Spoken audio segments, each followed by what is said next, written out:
Okay, Victoria, let's talk about a couple things that can be done to help really boost this design. You've got the basic structure of things going, and that is working pretty well for you. But there's two things that I really want you to pay attention to, and that's contrast, and it's also adding in some more visual interest. So as far as contrast goes, right now, and especially if you do 923,762. If you do take these colors into the like Adobe color right here, you are gonna see, let's see. I'll just copy and paste those in there really quickly. And then this one right there.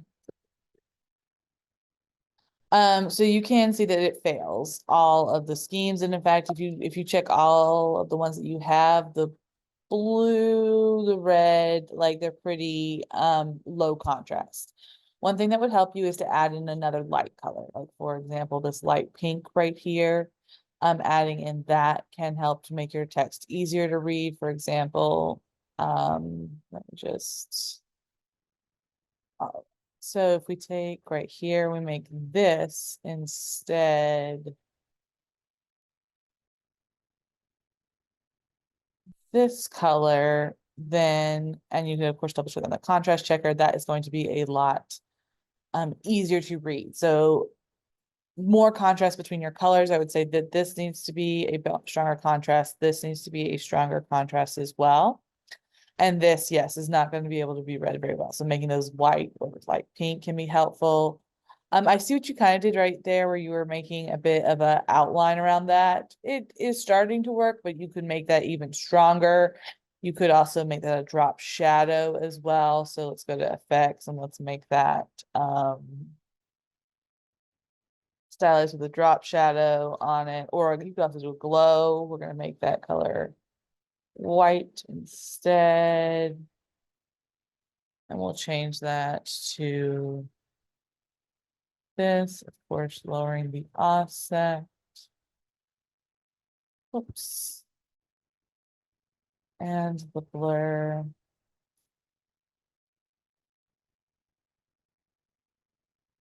So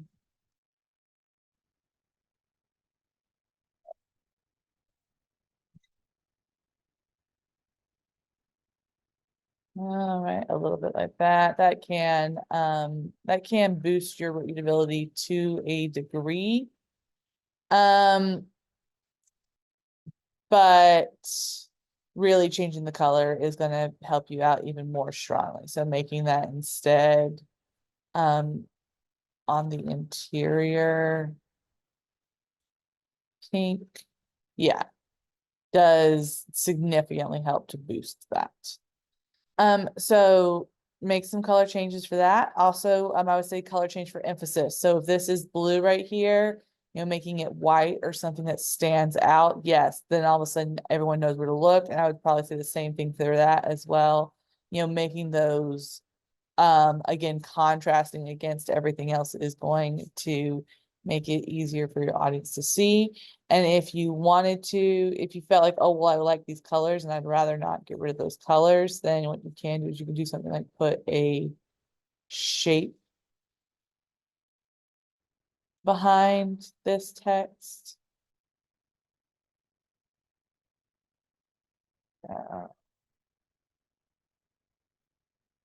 there we are. So something like that can help. Again, that probably wouldn't then need to be maybe yeah, something like that could help that to pop out a little bit more. And then let's talk about some things that you can also do to help increase your interest in this and have some more imagery. Because right now what this is really missing is something to make it look interesting and to have a strong theme. So a theme, of course, can be helped by more specific shapes. So if you had, a theme of nature, then leaves and birds and flowers might be helpful. But even a simple playful theme can be done with abstract stuff. So you can see that I just went to Vecteezy. I searched for abstract fun, I think, or abstract playful shapes. I just found this right here. It allows you to download an image, which you can just take and copy and paste into Illustrator, do a quick round of image tracing with it.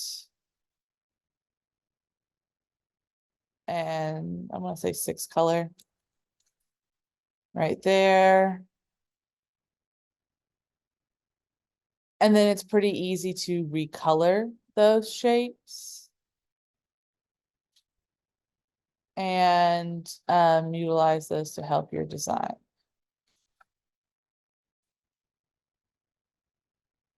So for example, if I wanted to really boost the interest right here, maybe instead I take this, pull that, maybe I'll squish it a bit since it's abstract, why not? Play around with that some.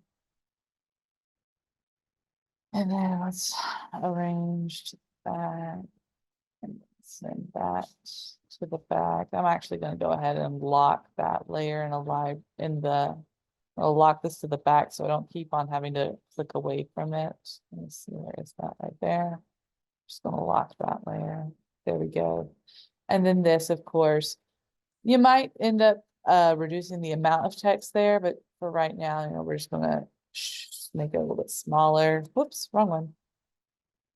So playing around with things like shapes, probably something around this as well to make that look more interesting, can be or is going to be a helpful thing for you. So don't just stop there. I do want you to actually make this really engaging and interesting to look at with a solid theme. And of course, these guys now I can go into my library and I can adjust those to be anything that I'd like. So let's just pretend like that's what I want. And I can pop this right here. And I might allow that to be more free form, not quite such a block. I might make it, fit that shape better by playing around with the text. Oh, do check your spelling as well. We got a spelling error right there. It happens. Illustrator does have a spell checking function in it, but it's not terribly robust. So find some ways to get some more interest in there, whether it's borders, frames, or interesting shapes. Get some more contrast as well.